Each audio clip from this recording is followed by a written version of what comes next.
¿Quién es tu cabeza? ¿Quién es tu cabeza? En el Salmo 14, versículo 1, Salmo 14, 1, en la traducción lenguaje actual, dice lo siguiente: los necios piensan, Dios no existe, pero son gente corrompida. Todo lo que hacen es odioso. Ninguno de ellos hace lo bueno. Esta frase, Dios no existe, caracteriza a las personas que no quieren a Dios en sus vidas, que han decidido no conocerle, ignorarle y hacer lo que mejor les parece. Nadie dice: yo no quiero saber nada de Dios, a mí Dios no me interesa. Simplemente le ignoran con su conducta, con su forma de pensar. Entonces una persona puede estar en la iglesia y puede rechazarle a Dios. Puede decir: soy cristiano, y no obedecerle, ¿no? Ignorarle con su conducta. Puede haber ateo en la misma iglesia. Porque el deseo del necio es llegar a vivir sin estar sujeto a la autoridad de ninguna persona y hacer lo que quiera sin tener que rendirle cuentas a nadie. El sueño del pecador necio es ser el amo de su destino, el capitán de su alma. Pero eso es una utopía, es decir, un deseo irrealizable, una fantasía, porque todo ser humano está bajo la autoridad de otro, en lo físico, emocional o espiritual, durante toda su vida, aunque no lo entienda o aunque no lo crea. En realidad, el hombre es el más dependiente de todos los seres vivos de la creación.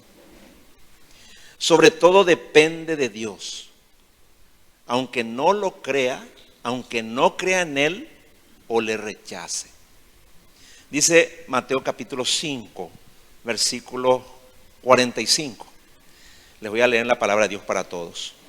Mateo 5, versículo 45 dice: Él hace, está hablando el Señor Jesús acá, del Padre, ¿no? Dice: Él hace que el sol salga tanto para los malos como para los buenos.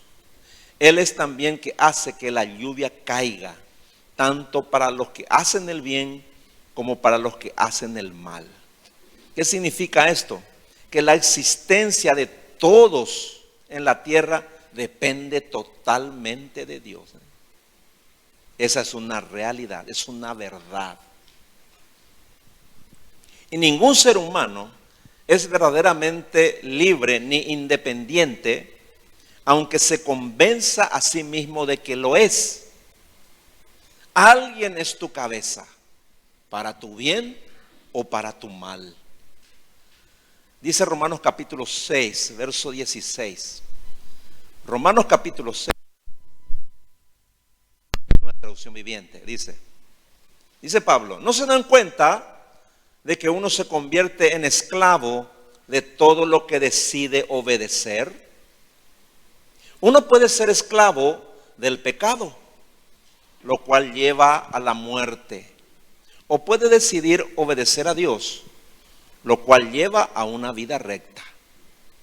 La palabra clave aquí es obediencia.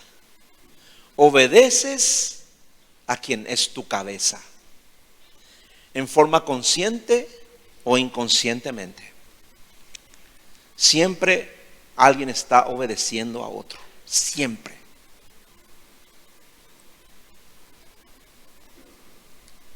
Aquí dice Pablo que si decides obedecer a los deseos de tu naturaleza pecaminosa, es decir, a tu carne, sos esclavo del pecado. Y si sos esclavo del pecado, tu cabeza es el diablo. La Biblia dice en 1 Juan 5, 19, y sabemos que somos de Dios, dice Juan, y sabemos que nosotros somos de Dios y que el mundo entero está bajo el maligno. bajo el poder absoluto del diablo acá en la tierra. Lo entienda o no lo entienda, lo crea o no lo crea, es así. Nosotros somos de Dios, dice. El resto de la gente está bajo el poder del diablo. Pero, si decides vivir para obedecer la palabra, entonces tu cabeza es Dios. No hay un lugar neutral. Toda persona o es esclava del pecado para obedecer al diablo, o es esclava de Cristo para obedecer su palabra. Tú decides. Es una decisión, ¿no? Ahora, tú puedes haber decidido venir aquí hoy. Tú decidiste, yo quiero ir a la iglesia, viniste aquí. Puedes haber decidido ser cristiano. Puedes haber decidido servir a Dios en un ministerio. Puedes haber decidido casarte en una iglesia cristiana. Puedes haber decidido dejar la borrachera, el cigarrillo, la parranda y otros pecados, ¿no? Porque eso es contrario a tu religión. Pero con todo eso puedes seguir siendo esclavo del pecado y del diablo. Vean lo que Jesús dijo a los fariseos y maestros de la ley, quienes estaban seguros de que eran verdaderos hijos de Dios. Ahí en Juan 8:44, Juan capítulo 8, verso 44, en la palabra de Dios para todos, Jesús les dijo a ellos: ustedes son de su padre el diablo. A ustedes les gusta hacer las maldades que el diablo quiere que hagan. Estos hombres creían que Dios era su padre y lo enseñaban al pueblo. Pero no se daban cuenta de que obedecían al diablo, porque él era su cabeza y no Dios. Así también muchos viven engañados. Muchos creen que son cristianos. Muchos están seguros de que van a ir al cielo, pero no se dan cuenta de que están engañados. Si hay algo que usted tiene que saber es quién es su cabeza. Si hay algo que tienes que estar seguro en esta vida es quién es tu cabeza. Dios no es tu cabeza porque vos te bautizaste, porque vos venías a la iglesia, porque vos lees la Biblia, porque vos oras. No es así. Nunca pienses eso. Todo eso es importante. Si te crea el cielo, Dios tiene que ser tu cabeza. Es decir, la autoridad de la palabra de Dios debe gobernar tu mente. Tal vez no perfectamente. Es la única manera en que Dios puede ser tu cabeza. En que vos quieras guiar tu vida por la palabra. Y como dije, no hay lugar neutral. Yo no le obedezco ni a Dios ni al diablo, mentira. A alguno de los dos le está obedeciendo. Con toda la religión que puedas tener. Con todo el conocimiento bíblico que puedas tener. Entonces lo importante, Dios es tu cabeza porque vos estás buscando obedecerle, solo por eso. Es importante que entendamos. Repito, no hay término medio, no hay un lugar neutral, no hay otra cabeza espiritual. Si no eres hijo o hija de Dios, eres hijo del diablo. Lo dijo Jesús, no lo digo yo. Si Cristo no es tu cabeza, el diablo es tu cabeza. El diablo fue mi cabeza por más de 30 años. Yo nunca me di cuenta de eso hasta que conocí la verdad, ¿no? Creo que habrá pasado también con ustedes. Entonces, si Cristo no es tu cabeza, el diablo es tu amo, a quien le obedeces con gusto todos los días. Escuché un día a una jovencita decir: yo no soy cristiana, como si nada. He tenido como 14, 15 años. Yo no soy cristiana, dice. Como si nada, con total desprecio. Pero si ella conocía la verdad, también habría dicho: soy hija del diablo. Él es mi padre y mi cabeza, porque sus deseos quiero hacer. Esa es la verdad completa. Miren lo que dice Romanos capítulo 6, versículos del 17 al 19. Romanos capítulo 6, versos 17 al 19. Les voy a leer la Nueva Traducción Viviente. Dice: antes ustedes eran esclavos del pecado, pero gracias a Dios ahora obedecen de todo corazón la enseñanza que les hemos dado. Ahora son libres de la esclavitud del pecado y se han hecho esclavos de la vida recta. Fíjense, somos esclavos. El ser humano es esclavo toda su vida. O esclavo del pecado o esclavo de Dios. Nosotros cuando nos convertimos al Señor pasamos del reino de las tinieblas, donde éramos esclavos del diablo, pasamos a otro tipo de esclavitud, ¿verdad? A la esclavitud de estar bajo la autoridad de Dios. Ahora Dios es nuestro Señor. ¿Entiendes? Somos esclavos de Cristo, esclavos de la palabra. Eso enseña la Biblia, hermano. Estamos hablando de cosas espirituales, ¿no? Así que continúa diciendo, Pablo dice, uso la ilustración de la esclavitud para ayudarlos a entender todo esto. Porque la naturaleza humana de ustedes es débil. O sea, humanamente no se puede entender esto. Eso es lo que está diciendo. En el pasado se dejaron esclavizar por la impureza y el desenfreno, lo cual los hundió aún más en el pecado. Ahora deben entregarse como esclavos a la vida recta para llegar a ser santos. ¿Cómo es este tema? Llegar a ser esclavos de la vida recta, obedeciendo la palabra nomás. La autoridad del cristiano es la palabra de Dios. Dios es tu cabeza porque la autoridad de la palabra, o sea, está bajo la autoridad de la palabra. Por eso Dios es tu cabeza.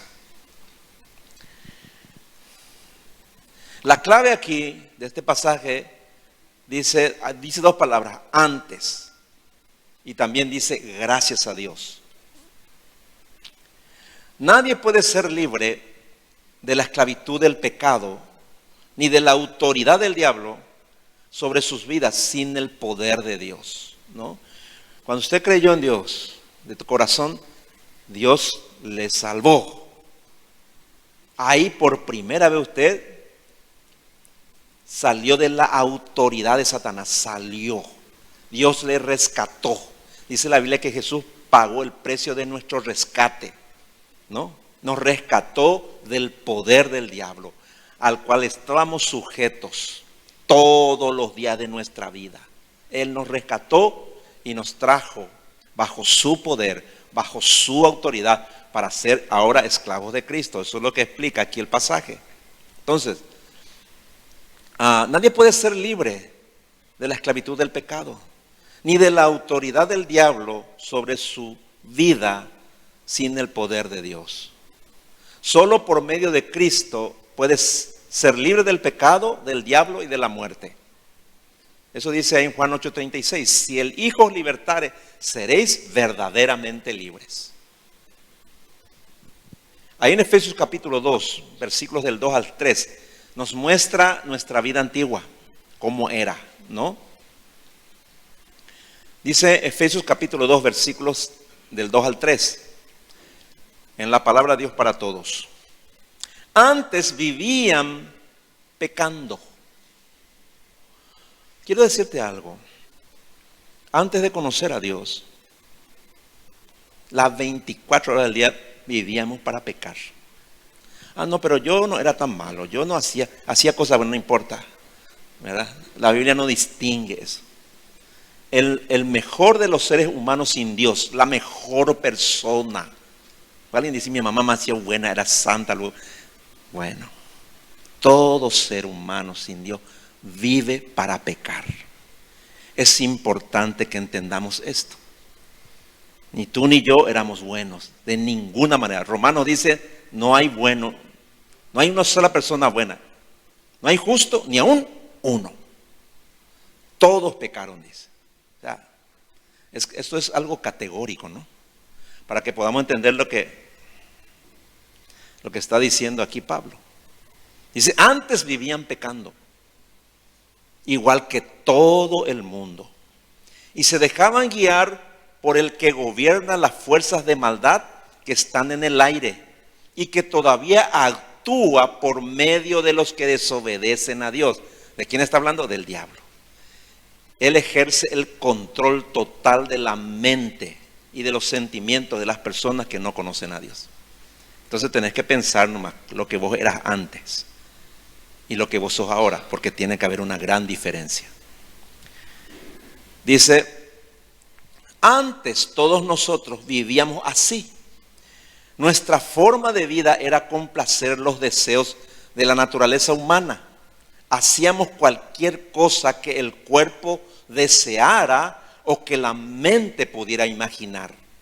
Tal como los demás, merecíamos que Dios nos castigara con su enojo. ¿Se da cuenta? Esa es la vida sin Dios, bajo la autoridad del diablo. Hacíamos lo que nos parecíamos, nos dejábamos llevar por nuestros impulsos pecaminosos. Es decir, todo el día estábamos haciendo el mal. Aunque nosotros quizás pensábamos que éramos personas buenas o que no éramos tan malos o que a lo mejor Dios veía alguna cosa buena en nosotros, eso es imposible, hermano. Merecíamos, dice, que Dios nos castigara, dice luego por eso. No hay ninguna esperanza, hermano. Para las personas que están sin Dios, no existe una sola esperanza, hermano. ¿Me entienden? No tenemos que tener falsas esperanzas. ¿Me entienden? Por eso es crítico que entendamos nuestra situación espiritual, ¿no? Para todos nosotros, para que no nos engañemos. Alguien es tu cabeza, para tu bien o para tu mal. Y vos tenés que saber quién es tu cabeza. Espero que salgas de aquí con la plena certeza de quién es tu cabeza. Porque vos tenés que tener prueba para eso. No es algo intelectual solamente. Vos tenés que tener la plena certeza. Ahora, hablando de mi vida, ¿no? Antes yo obedecía a mi carne. ¿Por qué? Porque me dejaba dominar por mis malos deseos. Pero ahora obedezco al Espíritu Santo al permitir, porque yo permito que la palabra de Dios controle mi mente. Eso no es que Dios viene y te controla, no. Ahora yo debo permitir que la palabra controle mi mente. Entonces, Cristo es la cabeza de toda persona que obedece sus mandamientos para su bien, porque al obedecer sus mandamientos es para nuestro bien. Cuando vos empezás a obedecer la palabra, Dios empieza a cambiar tu manera de pensar. Y por medio de la palabra, Dios te protege, te bendice. Nada puede sucederte. Al obedecer la palabra de Dios, nada puede sucederte sin su permiso. ¿Me entiendes? El poder de Dios sobre nuestra vida es absoluto. Así como el diablo nos manejaba la vida, hoy, por el poder de la palabra, nosotros estamos seguros en Cristo. Una seguridad absoluta tenemos. La clave es obediencia. Nunca vas a obedecer perfectamente la palabra, pero si te propones obedecer, pues estás bajo el poder de Dios. Cada minuto, cada segundo de tu vida está. Entonces estás seguro. Ya no tienes ningún temor, absolutamente.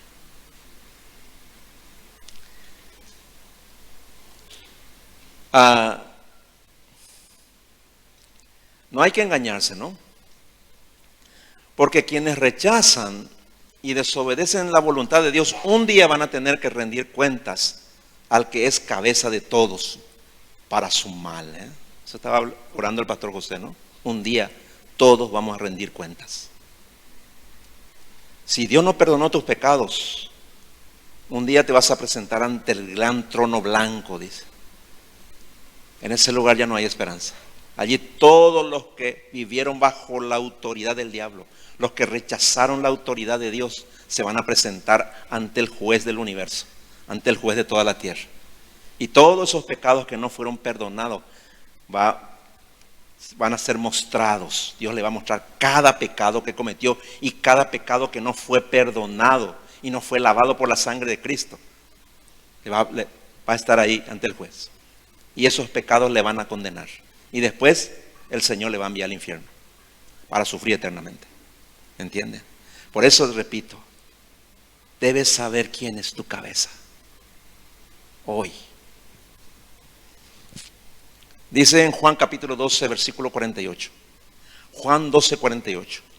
Les voy a leer la Nueva Versión Internacional. Dice, está hablando el Señor Jesús. El que me rechaza y no acepta mis palabras, tiene quien lo juzgue. La palabra que yo he proclamado lo condenará en el día final. De eso estaba hablando recién, ¿eh? Ahí está. Entonces, Cristo es la verdadera autoridad sobre todo lo que existe. Ahí en Efesios capítulo 1, versículo 21 y 22. Efesios 1, 21 y 22 dice así. Ahora Cristo está muy por encima de todo, sean gobernantes o autoridades o poderes o dominios o cualquier otra cosa. No solo en este mundo, sino también en el mundo que vendrá. Dios ha puesto todo bajo la autoridad de Cristo, a quien hizo cabeza de todas las cosas para beneficio de su iglesia. Fíjense, qué tremendo pasaje, ¿no? Ahora tú decides quién quieres que sea tu cabeza. Puedes decidir que sea Cristo, para tu bien, para tu beneficio, como dice, ¿no? O decidir que sea alguien inferior a Cristo. Puedes decidir seguir siendo esclavo del pecado, de tu carne, del diablo y del mundo, hasta que te mueras. Pero debes saber que un día resucitarás de entre los muertos y te presentarás delante del juez de toda la tierra, como dije, ante la autoridad máxima del cielo y del universo entero. Allí conocerás al que rechazaste un día, al que no quisiste que fuera tu cabeza, y su palabra te juzgará y te condenará para siempre. De eso estamos hablando. Eso es lo que dice muy claramente la Escritura. Por eso es de vital importancia entender el principio de la autoridad espiritual. En el reino de Dios todo se rige bajo la cabeza, bajo una cabeza. Nada de lo que Dios hace lo hace sin este principio. Cabeza sobre todas las cosas, Cristo, ¿no? También hay una cabeza en la casa. Dios ha dicho que el hombre sea cabeza de la mujer, ¿no? Dios ha puesto autoridades. Dios permite, Dios ordena que haya autoridades en los gobiernos. Es Dios el que lo hace. No es tu voto, es Dios, ¿me entiende? Dios el que lo permite que un gobernante esté gobernando. ¿Cómo lo hace? No sé, eso no sé más. Pero la Biblia dice eso. No hay ninguna sola autoridad que no fue puesta por Dios. Y las que existen por Dios han sido establecidas, dice. Ahora, vamos a mirar 1 Corintios capítulo 11, versículo 3. 1 Corintios 11, 3.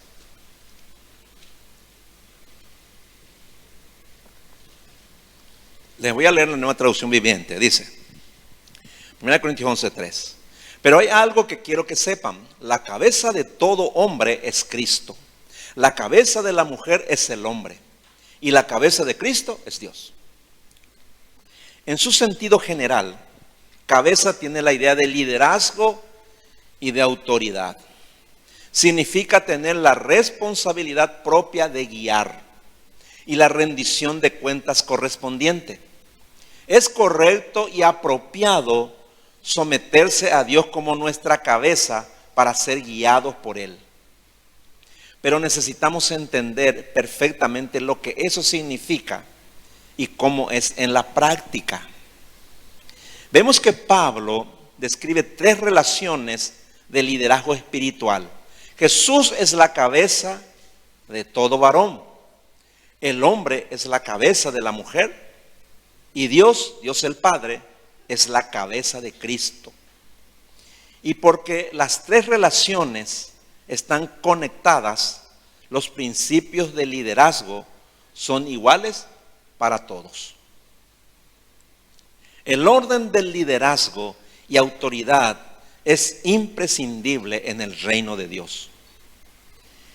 Ha sido su gran plan para todas las edades, para todas las épocas. Y algo grandioso que Dios busca de los hombres es que se sometan voluntariamente a su liderazgo amoroso. Esto es lo que Jesús mostró en su vida aquí en la tierra una y otra vez. Y es exactamente lo que Dios busca tanto de los hombres como de las mujeres, aunque expresados de formas diferentes.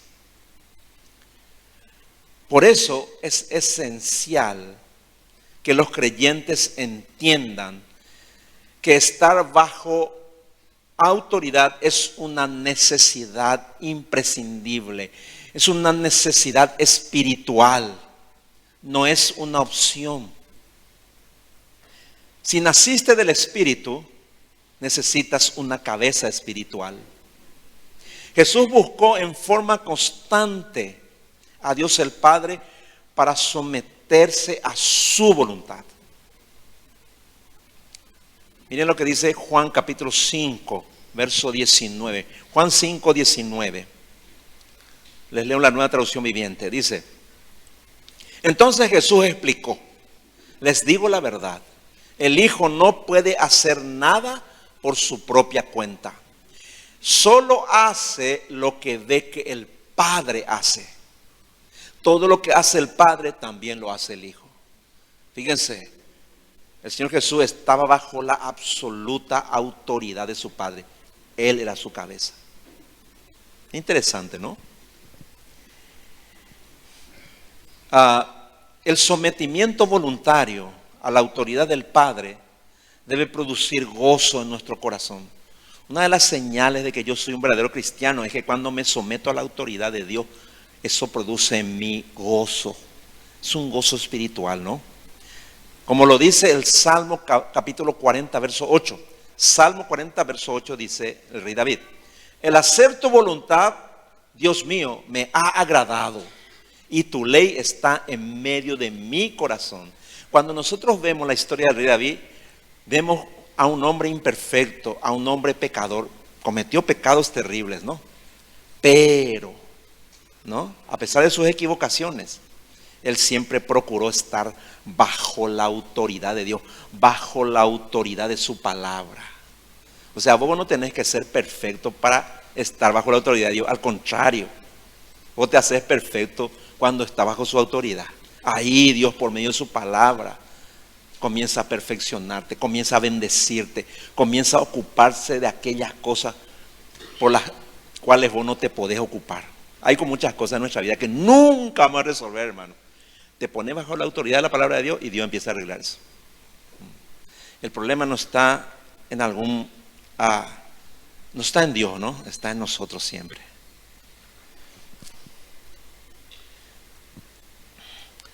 Pero alegrarse por estar bajo la autoridad de Dios o de su palabra es imposible en la carne, en nuestra naturaleza pecaminosa. La alegría de someternos a la voluntad de Dios viene del Espíritu. Y para poder someternos a la voluntad de Dios con entendimiento y alegría, necesitamos andar en el Espíritu. ¿Qué significa andar en el Espíritu? Buscar obedecer a Dios nomás. O sea, vos tenés que examinarte diariamente. ¿Qué área de tu vida vos le obedeces a Dios y en qué área no le obedeces? ¿En qué estás fallando como esposo? ¿En qué estás fallando como esposa? ¿Qué no estás haciendo bien como hijo o como hija? O como empleado, como profesional o como empresario, lo que sea, lo que tú seas en tu vida. Todo debe estar bajo la autoridad de Dios. ¿Me entiendes? Por eso muchas veces voy a tener problemas laborales, tener problemas económicos, porque hay áreas de tu vida en donde Dios no le estás rindiendo, no te estás rindiendo bajo la autoridad de Dios. Ahí en Romanos capítulo 8, versículos del 5 al 6, nos explica por qué nosotros somos tan desobedientes.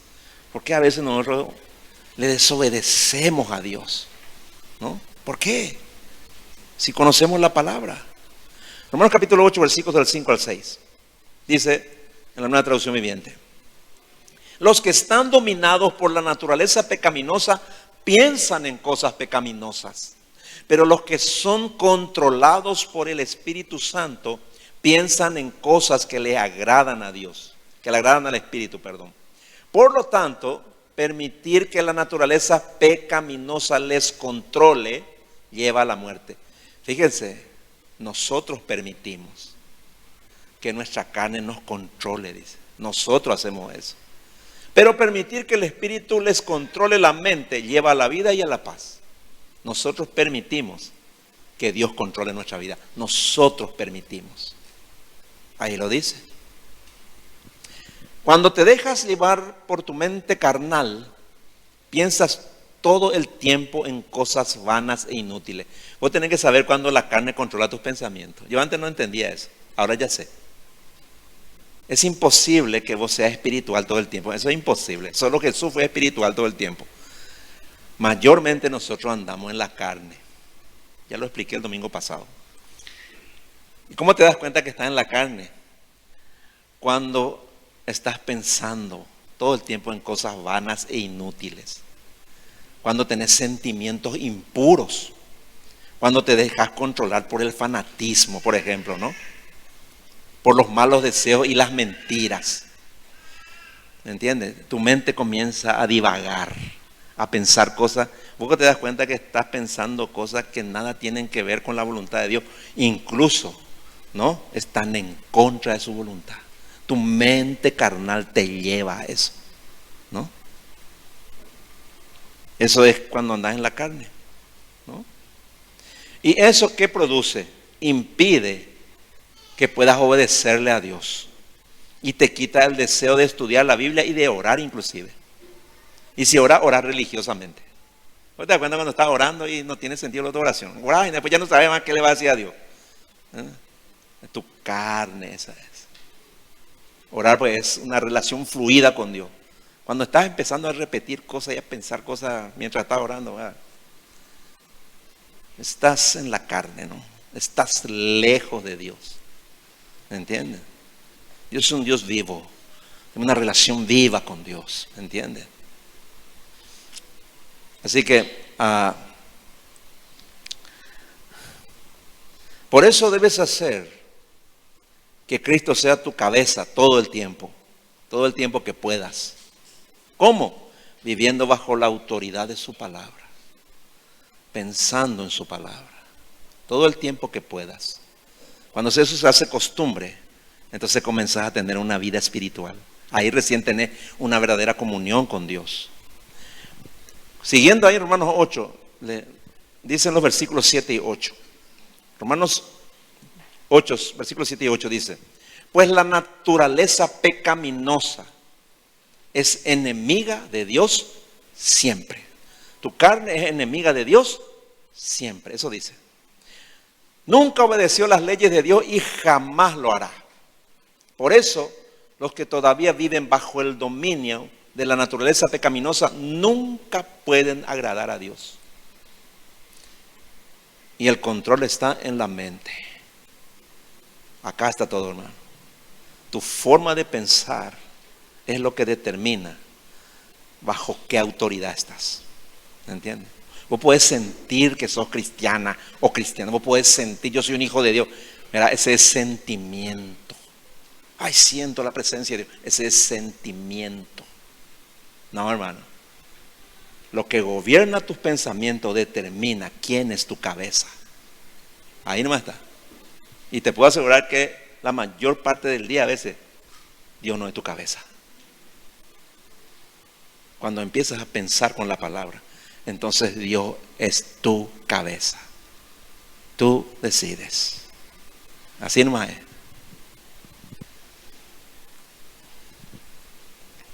Tu carne, dice aquí, es enemiga de Dios siempre.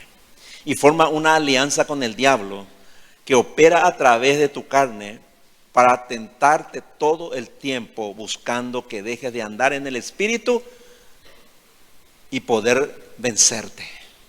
Es una lucha, nuestra vida diaria es una lucha espiritual, ¿eh? Por eso, de tu carne contra el espíritu, así es. Entonces, si logra vencerte tu carne, ella volverá a controlar tu mente. Y ahí empezás a pensar cosas malas, divagás todo el tiempo, estás pensando en cualquier cosa, ¿verdad? Nuestra mente es un mundo de cualquier cosa hay allí, ¿no? Entonces, si dejas que tu carne controle tu mente, como resultado vas a dejar de obedecer a Dios y tu espíritu se va a ir muriendo, va a ir apagándose. Y quizás ni siquiera te vas a dar cuenta. Tu carne siempre se va a oponer a que Cristo sea tu cabeza. Por eso es una decisión tuya. Se opone porque tu carne odia la palabra. Odia. Cuando vos no querés leer la palabra, cuando vos no querés orar, cuando vos dejas de leer tu Biblia, es porque tu carne odia. Dentro de vos está el peor enemigo de Dios, es tu carne. El espíritu quiere orar, el espíritu quiere leer, quiere alimentarse de la palabra, pero tu carne odia eso. Ese entendimiento tenés que tener para saber nomás tu condición espiritual.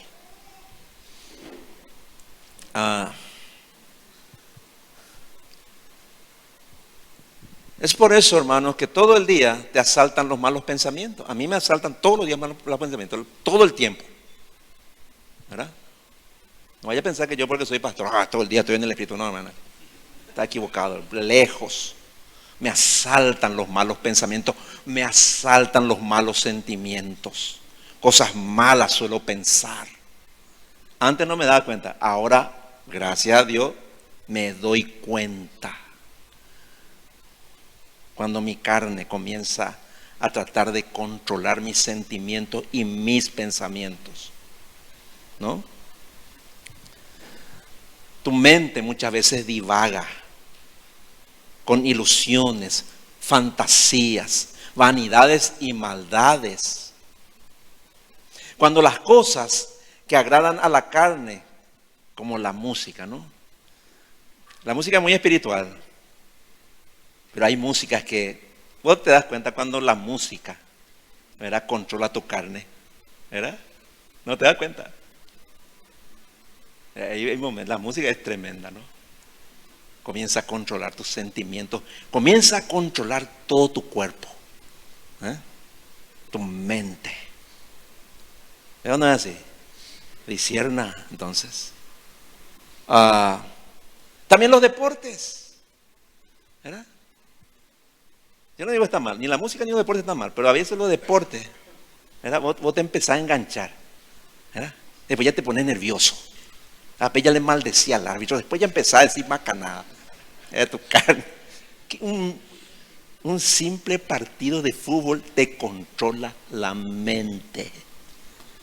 ¿Me entiendes? No, hermano. Ni qué decir las redes sociales, ni qué decir las películas. ¿Está mal todo eso? No. Lo que está mal es que te controle la mente, hermano. Eso sí está mal. Pero es inevitable. Entonces tenés que saber, hermano, y tenés que decirle a Dios, Señor, estoy en la carne. En la pura carne estoy, Señor. Perdóname, Señor. Estoy teniendo pensamientos tontos, vanos. Ese entendimiento es lo que nos hace personas espirituales. Ahí vos estás teniendo el control. Aunque por momentos tu carne te controla, vos decís, no, Señor, perdóname. ¿Entendés? Esa es la vida de una persona espiritual. También, como dije, películas, noticias, conversaciones que son carnales. Si estas ocupan la mayor parte de tu tiempo, Cristo ha dejado de ser tu cabeza. Si dejas que te controle por mucho tiempo. Cuando los deseos de la carne, como dice la Biblia en Gálatas 5:1, 5:21 en adelante, Gálatas dice lo siguiente: los deseos de la carne son la inmoralidad sexual, impureza, pasiones sensuales, idolatría, hechicería, hostilidad, peleas, celos, arrebatos de furia, ambición egoísta, discordias, divisiones, envidia, borracheras, fiestas desenfrenadas y otros pecados parecidos. Si estos vuelven a controlar tu mente, vuelven a controlar tus sentidos, Cristo ha dejado de ser tu cabeza y estás de nuevo bajo el poder del diablo. ¿Me entiendes? Si vuelven a controlar. ¿Van a estar allí? ¿Te van a tentar? ¿Podés caer? Sí. Pero vos te das cuenta y le pedís perdón a Dios para volver a estar bajo la autoridad de su palabra. Esa es nuestra vida como cristianos, ¿eh? Piensa en esto. ¿Quién es tu cabeza cuando salís de aquí cada domingo? ¿Quién es tu cabeza durante la semana? Si no te das cuenta, podés pasar días hasta semanas dominado por tu mente carnal y lejos de la presencia de Dios ahí en tu vida. Y eso es algo peligroso. Permanecer demasiado tiempo en la carne es muy peligroso. Yo conozco a personas que se enojaron demasiado tiempo. Ahora mismo estaba hablando con el hermano Elías de una persona que anteriormente estaba bien, andaba bien, muy bien andaba, aparentemente. Después un día se enojó luego. Y ya no se desenojó más. Estuvo enojado casi un año y ahora está en el mundo. ¿Me entiendes? Se dejó controlar por la furia, por el enojo. Cualquier pecado que te controla y no podés soltar te va a apartar de Dios y a veces para siempre. Tenés que tener mucho cuidado con eso. Miren lo que dice Gálatas capítulo 5, versículos 16 y 17. Gálatas capítulo 5, versículos 16 y 17. Les leo la Nueva Traducción Viviente. Dice Pablo: por eso les digo, dejen que el Espíritu Santo los guíe en la vida. Fíjense, es una decisión. Dejen, dice. Vos haces eso. Dejen. Es una acción, ¿no? Dejen que el Espíritu Santo los guíe en su vida. Entonces no se dejarán llevar por los impulsos de la naturaleza pecaminosa. La naturaleza pecaminosa o la carne, ¿no? Desea hacer el mal. Fíjense. Que es precisamente lo contrario a lo que quiere el Espíritu. Quiero más repetirte algo. Tu carne desea hacer el mal todo el tiempo. No hay nada bueno en nuestra naturaleza pecaminosa, en este cuerpo en el cual vivimos. No hay nada bueno. Vos no podés hacer que tu cuerpo, que tu carne sea buena. No podés hacer. Es mala todo el tiempo. Desea cosas malas todo el tiempo. Ahí lo está diciendo, ¿no? La naturaleza pecaminosa desea hacer el mal, que es precisamente lo contrario que quiere el Espíritu. Y el Espíritu nos da deseos que se oponen a lo que desea la naturaleza pecaminosa. Son contrarios, ¿no? Estas dos fuerzas luchan constantemente entre sí. Entonces ustedes no son libres de llevar a cabo sus buenas intenciones. Ahí está. ¿Cómo vos sabés que sos un hijo de Dios, una hija de Dios? Porque tenés esta lucha dentro de vos, esa lucha. Puede que a lo mejor tu carne te venza unas cuantas veces, ¿verdad? O por un tiempo, pero vos sos consciente de eso y cuando volvés a obedecer la palabra de Dios, le sometés a tu carne, ¿verdad? Eso es una lucha. Vos tenés esa lucha. No vaya a durar ni un segundo de que vos sos hijo de Dios, hija de Dios. ¿Ve así? Entonces la clave aquí es: dejen que el Espíritu Santo los guíe en la vida. ¿Y cómo es lo que el Espíritu Santo te guía? A través de la obediencia a la palabra. Solamente eso. No hay otra manera. Así es. El hombre espiritual debe ser... Voy a hablar de un tema nomás acá, que es un tema conflictivo y que ha traído muchos problemas en la vida de muchos cristianos. No voy a hablar de la gente del mundo, estoy hablando acá de cristianos, ¿eh?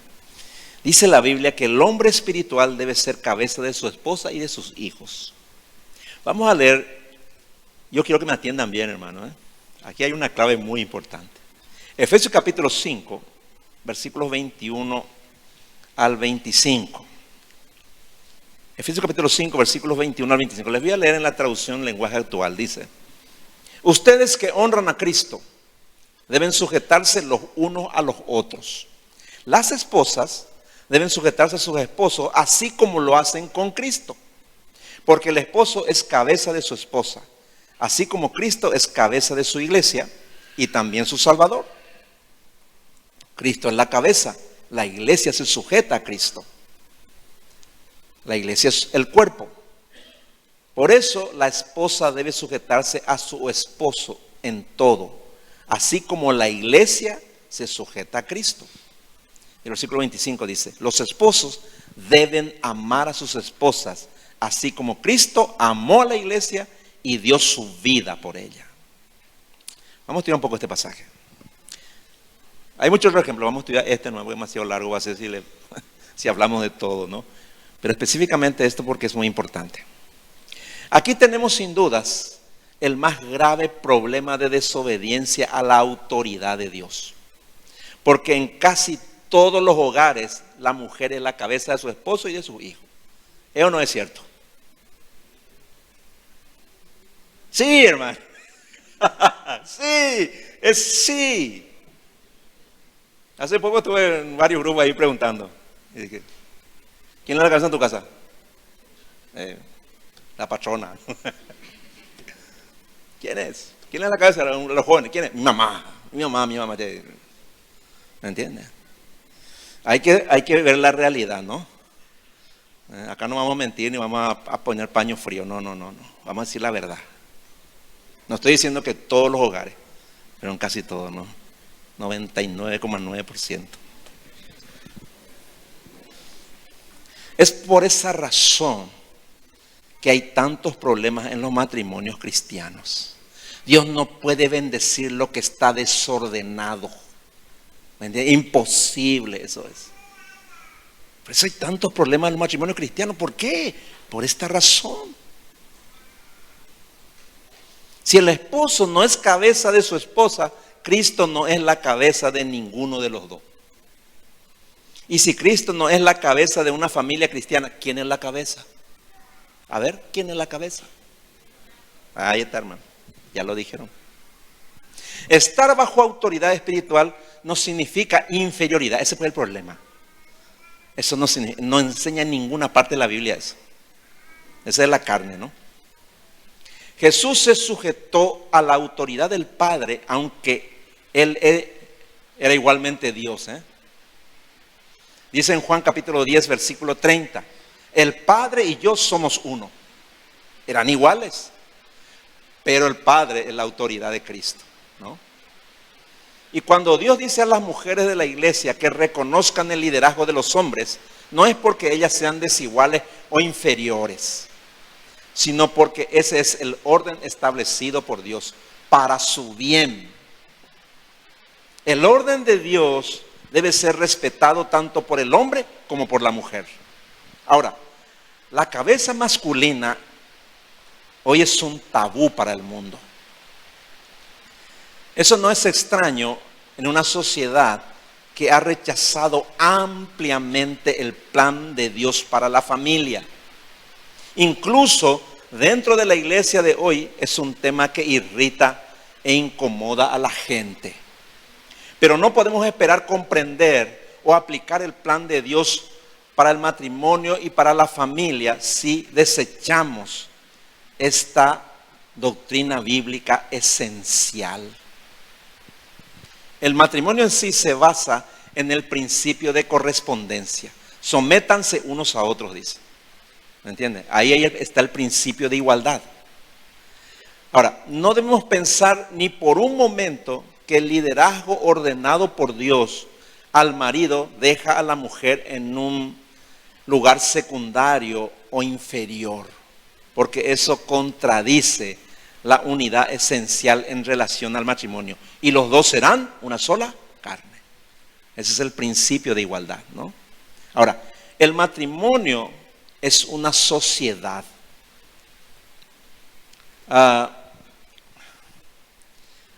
No es la propiedad de ningún marido dominante, ¿no? Esa verdad es lo que enseña la Biblia sobre los principios del matrimonio. En primer lugar, la Escritura deja perfectamente en claro que los hombres y las mujeres son espiritualmente iguales ante los ojos de Dios. Tienen la misma posición espiritual en Cristo y los mismos privilegios espirituales, porque todos estamos unidos a Él en la misma forma. Dice en Gálatas capítulo 3, versículo 28. Gálatas capítulo 3, verso 28. Les leo la palabra de Dios para todos. Dice: no hay diferencia entre el judío y el que no es judío, ni entre el libre y el esclavo, ni entre el hombre y la mujer. Todos son iguales en Cristo Jesús. Ahí está. No hay una ciudadanía espiritual de segunda, o sea, de segunda clase. En Cristo y ante Dios somos uno y somos todos iguales. Los hombres no son espiritualmente superiores a las mujeres, pero se les ha asignado diferentes roles. Y vamos a ver la razón de eso. Por eso es importante entender que la sujeción en primer lugar debe ser mutua. Dice el versículo 21, que lo leímos recién, de Efesios 5, 21. Ustedes que honran a Cristo, dice, deben sujetarse los unos a los otros. Es decir, el hombre a la mujer y la mujer al hombre. El mandamiento no es solo, por eso, para las mujeres, para los maridos también. La sujeción mutua en la práctica lo enseña Filipenses capítulo 2, versículos 3 al 5. Este es el principio fundamental de la sujeción mutua.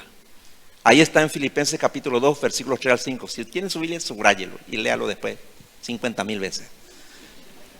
Filipenses capítulo 2, versículos del 3 al 5. Dice: no hagan nada por rivalidad ni orgullo. Sean humildes y cada uno considere a los demás como más importantes que sí mismo. ¿Qué significa esto aplicado al matrimonio? Para vos, varón, tu esposa es más importante que vos. Y para vos, hermana, tu esposo es más importante que vos. Ahí comienza la sujeción mutua. Eso significa, ¿no? Ahí está. Continúa diciendo que cada uno no busque solo su propio bien, sino el de los demás. ¿Qué significa eso? Hermano, vos tenés que vivir para buscar el bien de tu esposa constantemente, por encima de tu propio bien. Y para vos, hermana, significa que vos tenés que vivir buscando el bien de tu esposo por encima de tu propio bien. ¿Entiendes? Esa es la relación matrimonial. Ahí se está aplicando el principio de sujeción mutua. ¿Me entiende, ma? Dice, continúa diciendo: piensen y actúen como Cristo Jesús. Esa es la misma manera de pensar que le estoy pidiendo que tengan. Eso es sujeción. Cristo murió por la iglesia, ¿verdad? Cristo vive para bendecirnos todo el tiempo. Bueno, ese es el matrimonio, hermano. Eso significa mutua sujeción. Y en los versículos 22 al 24, que leímos ya también, simplemente explican cómo las esposas deben sujetarse a sus maridos, con el mismo tipo de respeto y devoción que tienen hacia Cristo. Eso dice. Vamos a leer los versículos 22 al 24 ahora. Vamos a leer de nuevo. Las esposas deben sujetarse a sus esposos, así como lo hacen con Cristo. Bueno, por eso el matrimonio no es para los que no son cristianos. Nosotros aquí no le casamos a la gente que no son cristianos. Le casamos, vamos a estar pecando luego, porque no pueden obedecer esto. Solamente, el matrimonio es solamente para los cristianos. El matrimonio Dios creó para sus hijos nomás luego. ¿Me entienden? Cuando alguien viene y me dice, pastor, yo me quiero casar, pero mi novia no es cristiana, pero le amo. Y nosotros no le decimos otra cosa. Le decimos, anda a casarte con ella. Anda a casarte por civil. Y cuando se convierta te casas por la iglesia. ¿Me entiendes? No funciona. Matrimonio sin Dios no funciona luego. Y ustedes que se casaron antes de Cristo se van a dar cuenta de eso. No funciona. Aunque, ay, no, pero yo, no, mentira. No funciona. O si no, la Biblia miente, ¿eh? Es para los hijos de Dios, ¿eh? Es un privilegio para los hijos de Dios. O sea, el matrimonio bendecido y perfecto. A eso me refiero. Dice, por eso, las esposas deben sujetarse a sus esposos así como lo hacen con Cristo, porque el esposo es cabeza de su esposa, así como Cristo es cabeza de su iglesia. Para que vos seas una esposa perfecta, Cristo tiene que ser tu cabeza. ¿Me entiendes? Ahí está el secreto.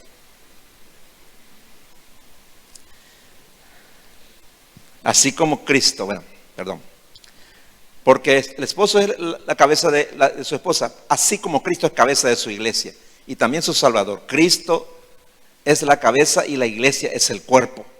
Por eso la esposa debe sujetarse a su esposo en todo, así como la iglesia se sujeta a Cristo. Ahí está. Solo una mujer cristiana puede hacer eso. Y la palabra clave aquí es por eso, dice. Por eso, dice. Porque la mujer es cristiana, por eso se puede sujetar. Es por eso. El problema es que si la esposa no acepta que su marido sea su cabeza, tampoco los hijos se van a sujetar a su padre. Esa es otra realidad, ¿eh? Pero la esposa sabia, la esposa que es sabia, entiende que su rol es sujetarse a su esposo para su bien, para que sus hijos quieran también sujetarse a la autoridad de su padre. La otra razón por qué a la esposa le conviene sujetarse a su esposo es por causa de su fragilidad, tanto física como emocional. La Biblia dice que la mujer es vaso frágil, ¿no? Le está diciendo al hombre eso, ¿no? Entonces, la mujer necesita de un hombre que la contenga. Ese es el papel del hombre espiritual, que el hombre la contenga. ¿Qué significa eso? Que la comprenda, que la abrace a menudo, ¿no? Que le calme cuando su fragilidad emocional hace que de repente no esté bien, ¿no? Que la refrene, que la proteja y que le dé seguridad. ¿Me entiendes? Ese es el hombre espiritual, ¿eh? Dice la Biblia que Dios pone el querer como el hacer, ¿no? No, pero yo no puedo, si Dios pone ese querer. Dios pone. Para que no haya excusas, ¿no? Y este es el rol del esposo. Efesios capítulo 5, versículo 25. Efesios 5, 25 dice: los esposos deben amar a sus esposas así como Cristo amó a la iglesia y dio su vida por ella. No es cualquier amor, no es cualquier amor. ¿Me entiendes? Este amor es solo un hombre espiritual puede dar. En el mundo no existe. Imposible es. Ningún hombre puede amar perfectamente a su esposa a menos que su cabeza sea Cristo. ¿Me entiendes? O si no, olvídalo. Así que el hombre debe amar a su esposa no con su amor humano, sino con el amor que es fruto del Espíritu. El mismo amor con el que Cristo ama a su iglesia. ¿Y cómo es ese amor? Acá lo dice: estar dispuesto a morir por ella. Así, con ese pensamiento uno lo debe casarse, el hombre. Pero si el hombre va a casarse, tiene que mirar bien a la mujer con que se va a casar y decir: estoy dispuesto o no a morir por ella. Bueno, durante el noviazgo nomás, hasta que te mueras, tienes que estar dispuesto a morir por ella. ¿Me entienden, hermano? Ahí vamos hilando todo lo que estamos enseñando. ¿Por qué tiene que estar dispuesto a morir por su esposa? Porque eso es precisamente lo que Cristo hizo por la iglesia. Como Cristo dice: ama, así el hombre debe amar. Entonces, puesto que a los esposos se les ordena amar a sus esposas como Cristo amó a la iglesia, esto requiere el máximo autosacrificio de lealtad y servicio por la esposa. Si necesitas amar así a tu esposa, solo debes pedirle a Dios, ¿no? En realidad, solo no lo puede hacer. Y Él te va a ayudar a lograrlo. Por eso vos tenés que estar bajo su autoridad constantemente. O si no, vas a fracasar como esposo. Vas a fracasar. Hoy en día lo todito al revés, ¿lo ves? Hoy en día la mujer le protege a su esposo, le mantiene, le consuela. Todo lo que el hombre tenía que hacer, hace todito la esposa ahora. Por eso la esposa de cabeza. Oye, popaita. Y está en total desobediencia. No por culpa de la esposa, de los dos. Por eso hay una cosa, hay que arreglar, hermano. Yo estoy seguro de que todos nosotros hay cosas que tenemos que arreglar en nuestro matrimonio, ¿eh? Sin duda alguna.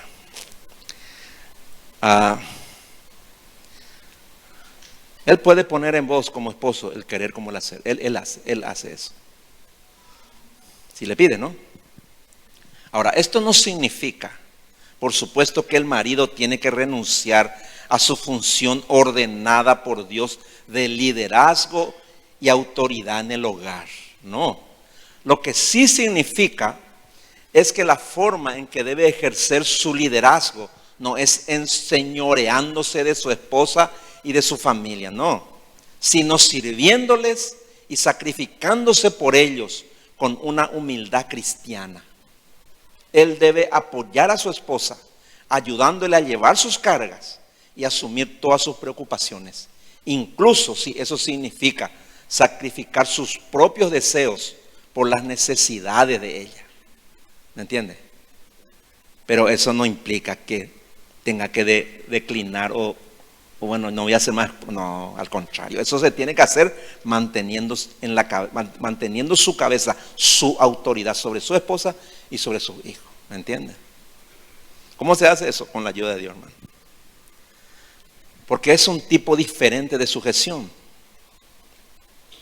No es someterse a tu esposa como una figura de autoridad, sino la voluntad amorosa de sacrificarte por ella, de servirla y de buscar su bien por encima del tuyo.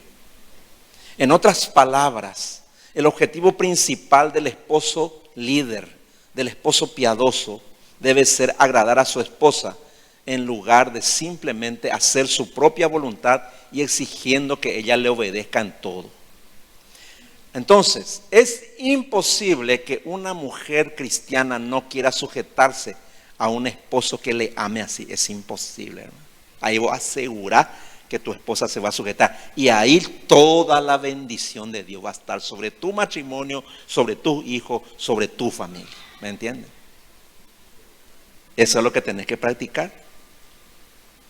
Vos, varón, y vos también, mujer, ¿no? Es así. O si no, los problemas en tu matrimonio nunca van a terminar. Nunca van a terminar. No se soluciona con plata. No se solucionan los problemas del matrimonio, ¿verdad? Con viajes, regalos. Ay, hermano.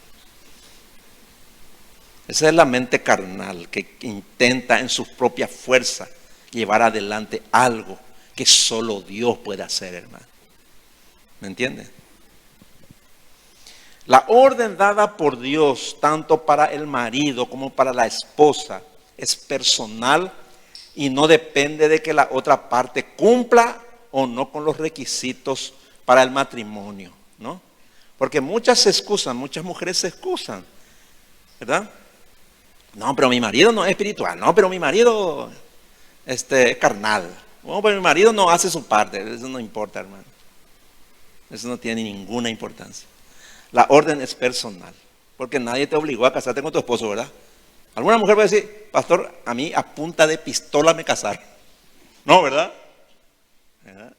Entonces, como dice, ¿por qué te quejas de lo que vos escogiste?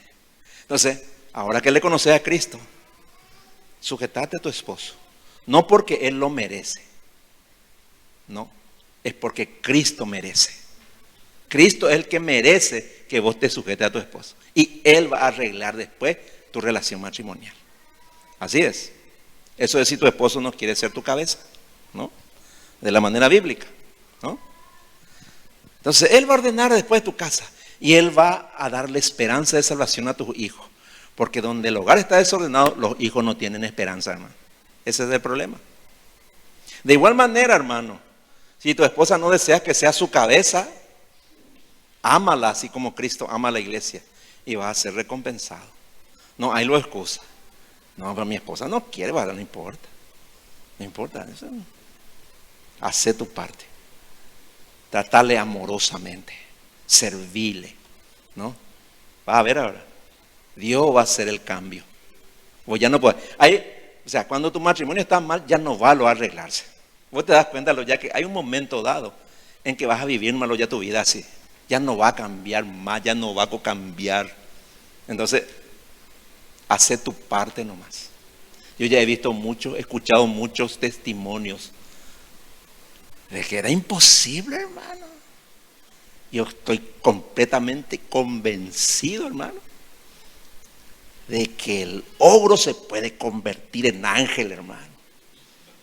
Y que la bruja se puede convertir también, hermano, en una mujer extraordinaria. Eso es por el poder de Dios, hermano. Es por el poder de Dios.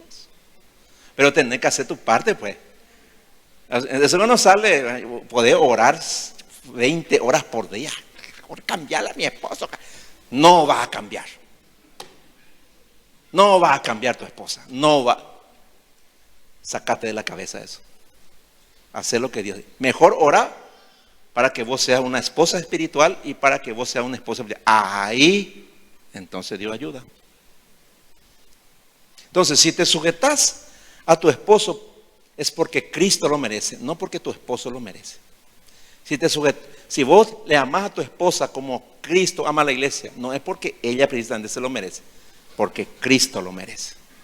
Y tu esposa va a ser recompensada, va a ser bendecida. Así es. Es por amor a Cristo que amas también a tu esposa, porque Cristo es el Señor de tu vida, de tu matrimonio y de tu familia. Hermano, finalmente, los matrimonios tendrán muchos problemas si no viven en el orden de Dios. Nunca tendrán paz y sus hijos no les van a honrar. La falta de autoridad espiritual del padre y la falta de sujeción de la madre producirán en ellos, en los hijos, inseguridad, descontento, ira, rebeldía, descontrol, apatía, indiferencia. Van a cometer muchas necedades, amarán el mundo y van a terminar odiándole a Dios, hermano. Donde no hay orden, los hijos se van a descarriar. Si no hay un orden espiritual en tu familia, olvídate de que tus hijos sean cristianos en tu casa. Tal vez el día de mañana sean, cuando se equivoquen, cuando la vida les destruya, ahí van a venir. Si vienen. Entonces, esto es crítico. Necesitas ordenar tu casa según el orden de Dios. No, pastor, yo no tengo esposo, no importa. Entonces dice, a la esposa que no tiene esposo, a la mujer no tiene esposo, Cristo es tu marido, dice. ¿Me entiendes? No hay excusa. Porque tus hijos, la vida de tus hijos está en juego. Amén, hermano.